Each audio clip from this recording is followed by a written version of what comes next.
Hello guys, welcome to our YouTube channel. Guys फिर से आपका अपने इस परिवार में स्वागत है। गाइस आज की वीडियो में बात करने वाले हैं UP triple S C ANM 5272 भर्ती एग्जाम डेट को लेकर। ठीक है, कई बार वीडियो में हम बता भी चुके हैं आपके एग्जाम को लेकर कि एग्जाम कब होगा कब होगा। फिर भी आपके जो डाउट हैं कि एग्जाम को लेकर कि एग्जाम होगा कि नहीं होगा, जून में होगा जुलाई में होगा, इस डाउट को हम इस वीडियो में क्लियर कर देंगे। फिर आपको नेक्स्ट नहीं देखना पड़ेगा किसी का भी वीडियो, और ना ही ये आपके मन में अब दोबारा सवाल उत्पन्न होगा। और सबसे बड़ा मुद्दा ये है कि आप सभी लोग जिनका मार्क्स माइनस में है, ठीक है, क्योंकि नोटिफिकेशन में मेंशन कर दिया गया कि पेट में निगेटिविटी जो निगेटिव में है, जिनका चाहे वास्तविक स्कोर हो चाहे नॉर्मलाइज स्कोर हो माइनस में है, तो उनको शॉर्ट लिस्टेड नहीं किया जाएगा। ये भी आपका सबसे ज़्यादा समस्या, यही समस्या है, मेन समस्या यही है, क्योंकि बहुत से लोग हैं जिनका नंबर माइनस में है, ठीक है, -1 -2 -3, ठीक है। हालांकि मैंने कई वीडियो में आपको ये भी बताया था कि आपके भर्ती परीक्षा में जो उन्होंने बोला है 15 गुना हम शॉर्ट लिस्टेड करेंगे, ठीक है। जैसे 5000 भर्ती है तो इसका 15 गुना 75,000 होता है, ठीक है। 75,000 कैंडिडेट को ही करेंगे, बाकी जो कैंडिडेट ज़्यादा संख्या में फॉर्म अब बढ़े हैं तो उनको छांटना पड़ेगा। इनको 75,000 लेना है, तब इनमें से उन्हीं लोगों को छांटेंगे। जैसे 1 लाख फॉर्म पड़ गया, ठीक है, 1 लाख फॉर्म पड़ गया, सपोज दैट एग्जाम्पल के रूप में 1 लाख फॉर्म पड़ गया, तो उनको 1 लाख में से 75,000 लोगों को ही लेंगे, परीक्षा करवाएंगे आपके एनएम का, ठीक है। बाकी 25,000 को छांटेंगे, तो वो 25,000 कौन से लोग रहेंगे? जिनका नंबर माइनस में रहेगा। लेकिन सवाल ये हो जाता है कि अगर 75,000 फॉर्म ही ना आए तो 75,000 फॉर्म ही ना आए, जो 75,000 बोला गया है, अगर इतना फॉर्म ही ना आए तो क्या हो सकता है? बात बन सकती है। जी हाँ, बिल्कुल बात बन सकती है, लेकिन उसके लिए भी आपको प्रोसेस करना पड़ेगा। क्या? जाके ज्ञापन वगैरह देना पड़ेगा सीएम जी को, ठीक है। और इस चीज़ को हम करेंगे। फिलहाल मैंने आरटीआई भी लगाया था, उसका फर्स्ट अपील भी हमने लगा दिया है, और फर्स्ट अपील का डेट भी 23 तारीख को हो जाएगा। 23 तारीख के अंदर तो भीतर रिप्लाई आना तय है, ठीक है, कि कितने फॉर्म एक्चुअल में आए हुए हैं, ठीक है। अब ऐसे ऑफिशियली तरीके से अनुमान लगाना 60,000, 62,000, 40,000, स्टार्टिंग में जब भर्ती आई थी आपकी, तभी मैंने एक थोड़ा सा क्लू दिया था आपको कि इतने फॉर्म आवेदन आ सकते हैं। मैंने एनएचएम का जो आरटीआई रिप्लाई में जवाब मांगा था कि एनएचएम में कितने फॉर्म एनएम पदों के लिए, फार्मासिस्ट के लिए, लैब टेक्नीशियन के लिए कितने आवेदन आए थे, तो उनका रिप्लाई आया था। वही चीज़ मैं आपको दिखाया था, और उसी के आधार पे मैंने बताया था कि ज़्यादा फॉर्म आपके एनएम में नहीं आएगा। तो अभी ऑफिशियली तरीके से ये चीज़ नहीं है कि 60,000 ही आवेदन आए होंगे या 70,000 ही आए होंगे या फिर 1 लाख ही आए होंगे। नहीं, इतना ऑफिशियली तरीके से नहीं है, लेकिन इंतज़ार करिए। मैं आपसे बोला हूँ ऑफिशियली बताऊँगा तो बताऊँगा। लेकिन हाँ, एग्ज़ाम डेट को लेकर है, सीरियस हो जाइए आप। एग्ज़ाम डेट को लेकर है, वो चीज़ें मैं आपको कई दिनों से बोल रहा हूँ। भर्ती जब आपका लास्ट डेट खत्म हुआ था अप्लाई करने का, तभी से मैंने आपको बता दिया था कि एग्ज़ाम को सीरियस में लेके चलें, ठीक है। हल्के में ना लें कि अप्रैल में नहीं होगा, मई में नहीं होगा, जून में नहीं होगा। भैया पढ़ाई करिए, एग्ज़ाम पक्का अप्रैल में होगा। अब मैंने डेट भी बता दिया था, ये नहीं कि आपको मैंने मंथ ही बताया था। मैंने डेट भी बता रखा है कि 25 से 30 अप्रैल तक ज़्यादा संभावना है आपके एग्ज़ाम डेट को लेकर। कब से कब? 25 से 30 अप्रैल के बीच में ज़्यादा संभावना है कि आपके एग्ज़ाम हो सकते हैं इन डेट में। आप देख भी रहे होंगे इतनी तेजी से काम हो रहा है, ठीक है, इतनी तेजी के साथ काम रहा है। यहाँ पे देखिए मेला, प्रयागराज कुंभ मेला, कुछ लोग यहाँ पे भी कंक्लूजन निकाल रहे थे कि 2 महीने तो बिल्कुल, 3 महीने तो बिल्कुल काम नहीं हुआ। क्यों नहीं होगा? एग्जाम नहीं हुआ, क्यों नहीं होगा? क्योंकि कुंभ मेला है। भैया कुंभ मेला प्रयागराज में है, ठीक है, और कहीं नहीं पे है। तो प्रयागराज में सेंटर ना देकर और भी कहीं सेंटर देकर एग्जाम तो करवा सकते हैं। एग्जाम तो कंडक्ट हो सकता है और हो भी रहा है। एग्जाम डेट आया भी है, यूपी ट्रिपल एससी का भी आया है, ठीक है। आयोग भी जान चुका है कि हम जैसे ही डिले करेंगे स्टूडेंट अब नहीं आउट ऑफ कंट्रोल हो चुके हैं। अब इनको गुमराह नहीं किया जा सकता है, ठीक है। उनको अच्छे तरीके से समझ में आ गया है। पिछले उन्होंने देख लिया 6 महीने में किस तरीके से स्थिति हो गई थी यूपी ट्रिपल एससी के बाहर, ठीक है। तो आपकी भर्ती परीक्षा का एग्जाम डेट नहीं होगा, खासकर तो एएनएम का तो बिल्कुल नहीं होगा। 5272 भर्ती एएनएम का तो बिल्कुल नहीं होगा। आपका एग्जाम तो कंडक्ट होगा ही होगा अप्रैल में, ठीक है। कुछ लोगों का अभी, जबकि मैं ये भी बता रहा हूँ कि सिलेबस कुछ लोगों का अभी कमेंट आ रहा है कि सिलेबस में क्या मैथ आएगा, रीजनिंग आएगा, जीके आएगा। तो ये भी मैं आपको क्लियर कर दे रहा हूँ। सिलेबस आपका जो है, ठीक है, जो जैसे मैं क्लास करवा रहा हूँ, आप देख रहे हैं 38 टॉपिक दिया है उन्होंने ऑफिशियली तरीके से, तो वही सिलेबस है। कोई मैथ, रीजनिंग, जीके का कोई लोचा नहीं है, ठीक है। अब यहाँ पे कुछ और लोगों का सवाल आ रहा है कि सर बिहार एनएम के चक्कर में पढ़ना है क्या? बिहार एनएम की तैयारी करें क्या? बिहार एनएम, भैया आपके सामने भर्ती रखी है, ठीक है, और बिहार एनएम में आप जाएंगे तो रजिस्ट्रेशन वहाँ का मांगेगा, और रजिस्ट्रेशन भी भर्ती आई नहीं है, ठीक है, अभी भर्ती आई नहीं है। अभी भर्ती तो आपकी यूपी ट्रिपल एससी एनएम की आई है ना, तो आप यूपी ट्रिपल एससी एनएम पे फोकस करिए। जब बिहार एनएम की आएगी तो बिहार एनएम की उन लोगों के लिए होगा, ठीक है, जो पेट नहीं दिए हैं, जिनका पेट में ये चीज़ें हो गया, गड़बड़ी हो गया है, तो वो लोग अप्लाई कर सकते हैं, वो लोग देखें, उनका फोकस करें। अब जब आप लोगों का पेट दिए हैं, पेट में अच्छा नंबर भी है, हर एक चीज़ है, तो आप यूपी ट्रिपल एससी एनएम के चक्कर में ना पढ़ के बिहार एनएम के चक्कर में क्यों पढ़े हैं यार? ऑलरेडी बिहार एनएम देखिए, उस टाइम भी जब न्यूज़ के पेपर के कटिंग में आया था कि भर्ती आपकी आएगी, मैंने बोल दिया था कोई भर्ती नहीं आएगी, ये लॉलीपॉप है, ठीक है। मीडिया को अच्छे तरीके से समझते हैं भैया, ठीक है। न्यूज़ के पेपर में आ गया, ये लोग नहीं निकालेंगे। ये लोग वही निकालेंगे जिससे गवर्नमेंट का क्रेज बढ़ सके, मीडिया वाले, ठीक है, क्रेज बढ़ेगा। ये नहीं निकालेंगे कि इस भर्ती का परिणाम अटका हुआ है, इस भर्ती का परिणाम नहीं आ रहा है, इसकी ज्वाइनिंग नहीं हो रहा है, ये चीज़ नहीं निकालेंगे। बस ये यही निकालेंगे कि हाँ इतनी भर्ती आ रही है, बम्पर भर्ती आ रही है, अब आ रही है, तब आ रही है, कल आ रही है, परसों आ रही है, ठीक है। इनका मतलब तारीफ जो बोलते हैं ना, वही चीज़ गलत। जो एक्चुअल में जो समस्या है उस समस्या को नहीं दिखाएंगे। और भैया वो तो अक्टूबर में आ जा रही है, सितंबर में आ जा रही है। अक्टूबर देखिए, मेन हेडिंग में लिखा था अक्टूबर में इतने लाख तक सरकारी नौकरी, ठीक है, लिखा था। आपने देखा भी होगा, कई लोगों ने दिखाया भी था आपको, ठीक है। लेकिन मैंने वहाँ पे बोला था नहीं भैया अभी ये अटकी हुई है तो अटकी ही रहेगी, खूब बढ़िया से इंतजाम से आएगी। यार एएनएम बिहार एएनएम का भी अभी जो 10,000 भर्ती इन्होंने निकाला था, वो तो कोर्ट में उसका मामला पड़ा हुआ है। उस पर तो कोई चीज़ें निकल के ही नहीं आ रही है कि उसका क्या होगा क्या नहीं होगा। न्यू भर्ती देने की बात कर रहे हैं। फिलहाल भर्ती आएगी, कोई बात नहीं, आएगी तो आप देखना उसको, ठीक है। और जो आपके सामने पड़ा हुआ है यूपी ट्रिपल एससी, इसको फोकस करिए ना भैया।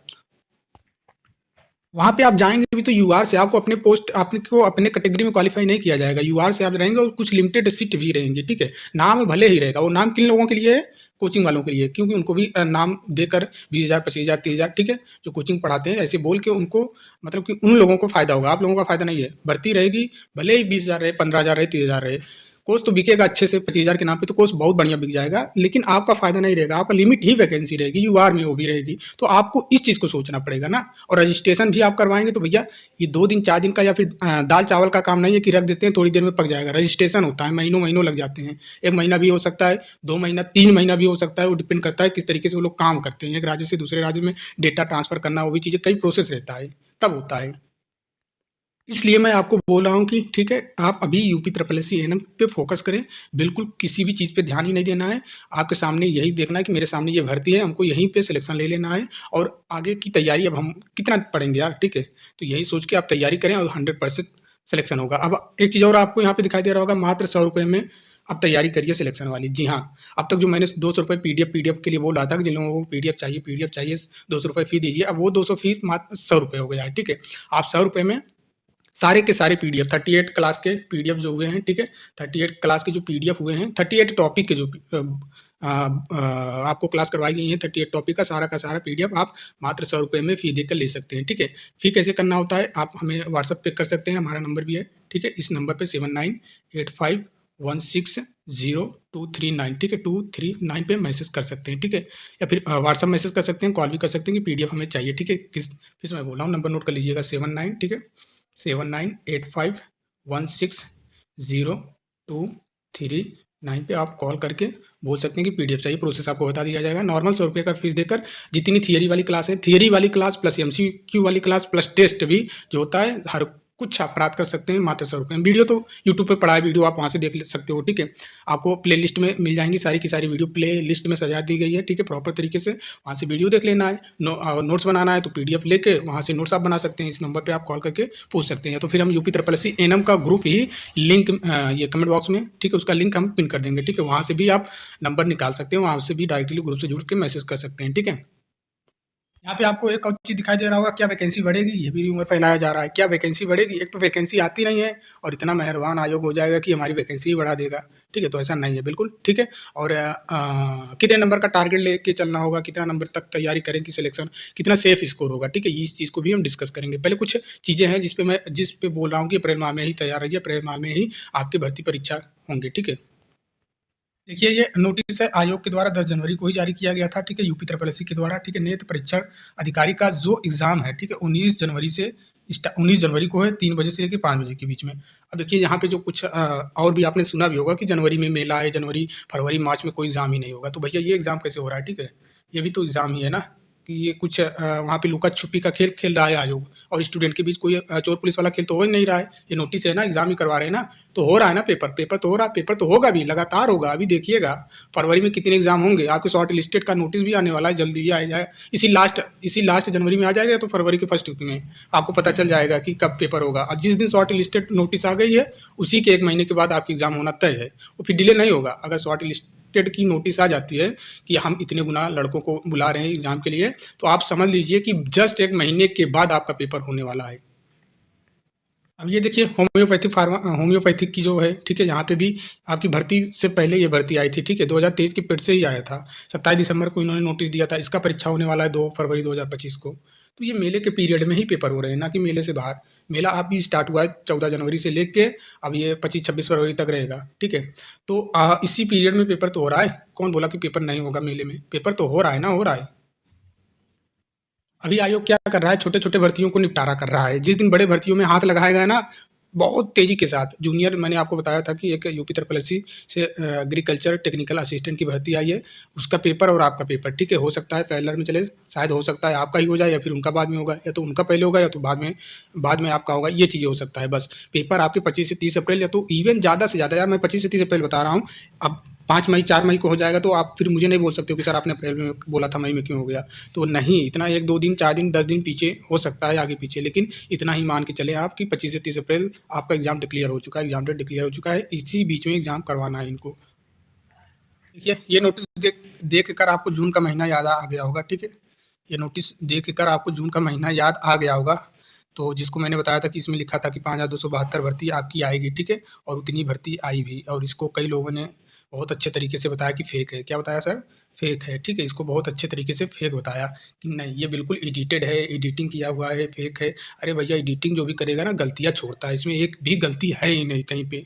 वो चीज़ मैं पहले आपको बता चुका हूँ जून के महीने में, ठीक है? और पढ़ने वाला जो अच्छे से नोटिस पढ़ता है ना, उसी को पता चलता है। फेक वाला नोटिस और एक्चुअल वाला नोटिस क्या रहता है, तुरंत देख के ही पकड़ लेगा कि ये फेक है, ये रियल है।